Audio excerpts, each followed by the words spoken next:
In 1985, my mother, a picture of perfect health, had to do something that not all of us will have to do while we're here on this earth. My mother had to face death.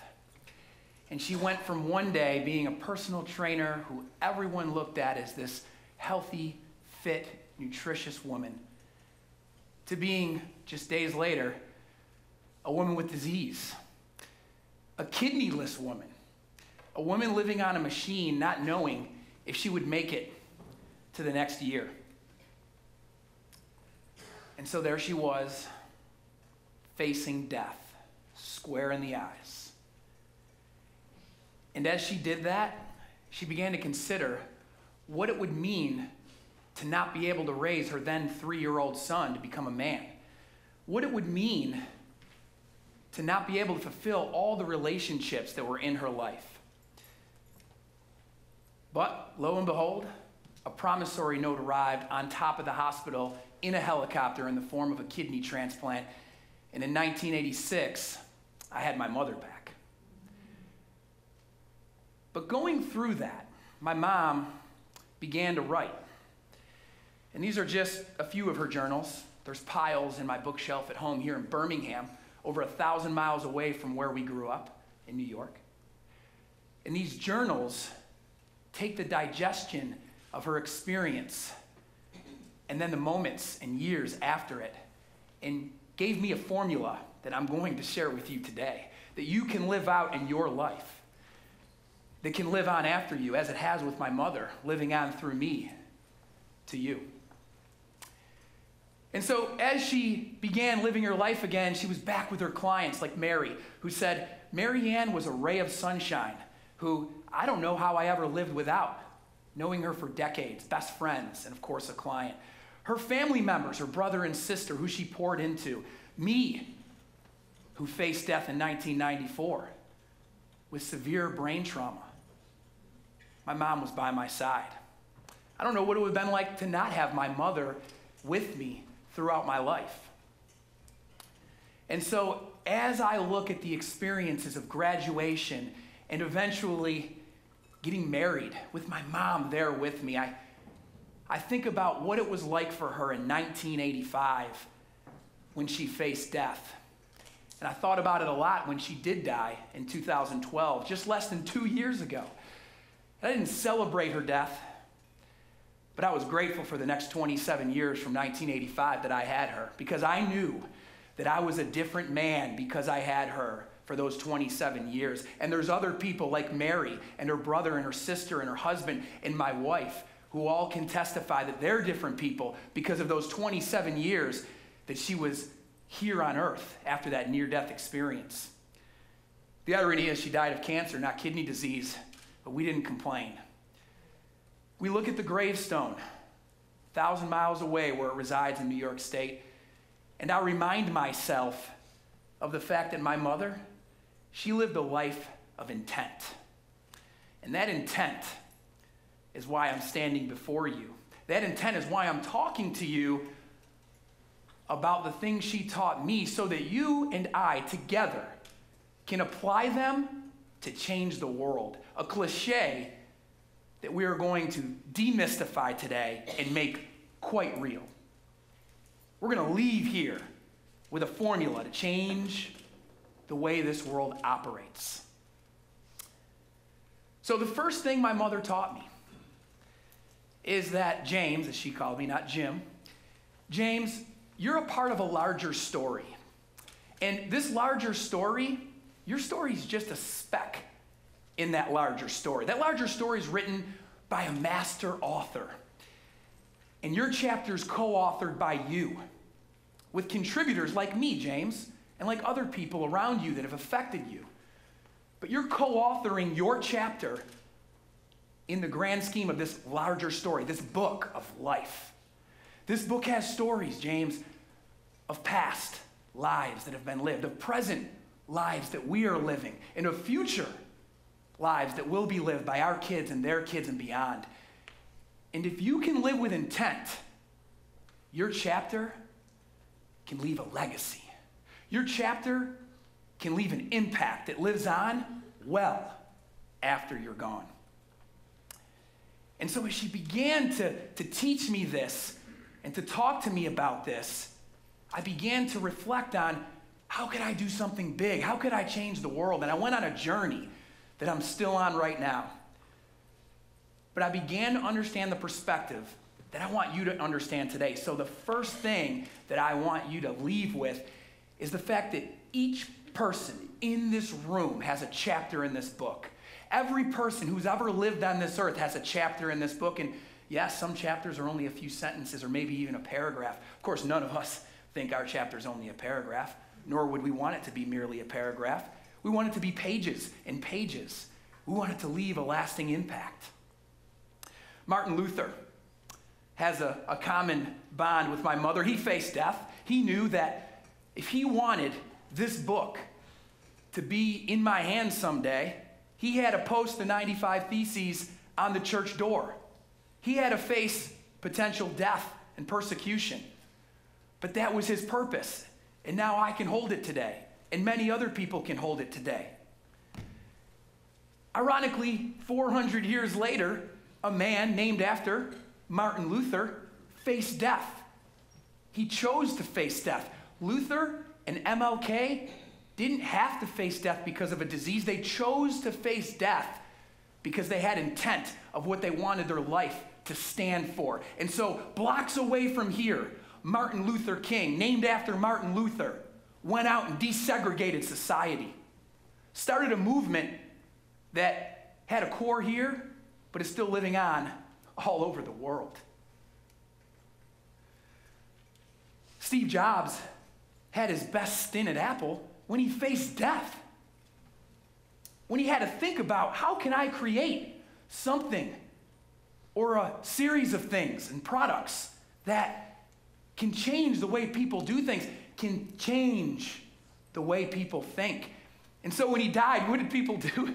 They went to Apple stores and they put sticky notes on how they think different on the windows of the store. They didn't talk about how cool the iPhone's glossy screen was. They talked about how they were thinking different, how we are all able, because of him, to change things.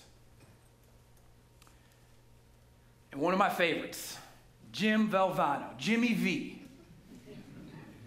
Every year in February, we see Jimmy V on ESPN, Jimmy V Week, raising money for cancer research.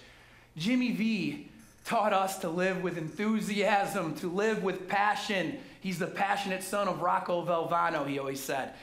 And he said something, as he faced death, he didn't choose to face it. He was forced to face it with cancer. And he said, just weeks before he died, cancer can take away all of my physical abilities, but cancer cannot touch my mind, cancer cannot touch my heart, and cancer cannot touch my soul. And those three things will live on forever. And they have. They have for my mom, they have for Jimmy V, they have for MLK, they have for Joan of Arc, they have for Amelia Earhart, they have for so many people who've left their mark with their chapter, a chapter that is not a paragraph, a chapter that has left a lasting legacy.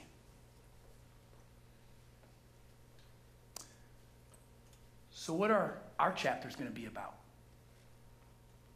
What is the lasting effect that each of us sitting in this audience right now, each person watching, is going to leave on this earth? Because let's face it, all of these chapters, they work together like a puzzle. A perfect puzzle crafted by the master author to which we are co-authors of. And it's our responsibility to make that chapter as impactful as it can be. Because it's not limited to these global examples. We don't have to be world-famous celebrities to change the world, despite what many people think.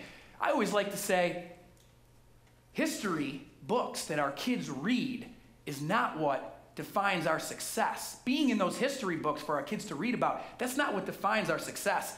Affecting our kids and their kids, that's what defines success. That's what defines leaving a legacy. So I've come up with a formula. This is the second thing I took from these journals from my mother. And my mother taught me things like vision, like mission, like values. She defined them in here. Her vision was to not be forgotten. It was quite simple. James, I never want you for one day to forget who I am. And even though I may not know your children, I want them to hear about their Nana in spirit, if not meeting me in person. She had a vision to not be forgotten. Quite simple. She had a mission. Her mission was lived out year by year, changing and working toward that vision that would live on after her.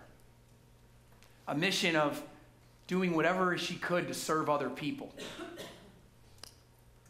And she had values, non-negotiables, things like integrity and honesty and excellence and doing things that were constructive. She never liked me to play video games. Do things constructive, James. VMV, vision, mission, values. VMV, vision, mission, values, times people. Who can we pour our vision, our mission, our values into? Sometimes we're not doing the pouring into. We're actually in the formula. We're the people getting poured into. My wife pours into me every day. My business partner, Forrest, pours into me every day. Because we have to surround ourselves with a diverse crew. That whole cliche of you are who you're around, you know what? It's true. And so whether we're living out the formula with this numerator of VMV times people, or whether we're inside of the numerator as one of the people getting the VMV poured into us, this is where we're contributors to other chapters and we're co-authors of our own. But guess what? The master author determines the denominator. You and I don't. You don't know how much time you have left, and I sure don't know how much time I have left. It's a question mark that cannot be determined by the smartest person in the world. It doesn't matter. It's not in our choices. This creates a healthy urgency. Healthy urgency is what we're all about at Iron Tribe, a fitness brand that is grassroots and helping people at a community level all around the country. And our formula for this healthy urgency is a scientific formula, a mathematical formula of power, which is also the same formula of intensity. Intensity is force times distance over time. So we can literally look at our athletes and we can say, well, this gentleman is 6'4", so he's going to move a different distance than this gentleman who's 5'4", and based on the force, the weight that they're moving, and the distance that they move, we can multiply those things, put it over time, and we can determine their intensity. And we write our workouts off of that. And that's what brings people together. But it's really intent that we're all about. The business was started on purpose. The business was started to make an impact on other people. The business has grown because we're following the formula for intent. We've established our vision, our mission, our values. We're pouring into people, and it's reversed and reciprocated over and over so that the community is built off of vision, mission, values, and people in the time that we spend together. And so as we leave here, we have to ask ourselves, what's at stake? I mean, why not just leave here like a lot of conferences? Maybe one person takes something from my talk and does something with it. That's the average, I think, odds at a conference. How can we make this bigger than that? So many great things, so many great ideas being shared. Well, I'll tell you, you know what we can do? We can think about what's at stake. We can begin with the end in mind. From Shakespeare to Hollywood, the best stories began with the end in mind.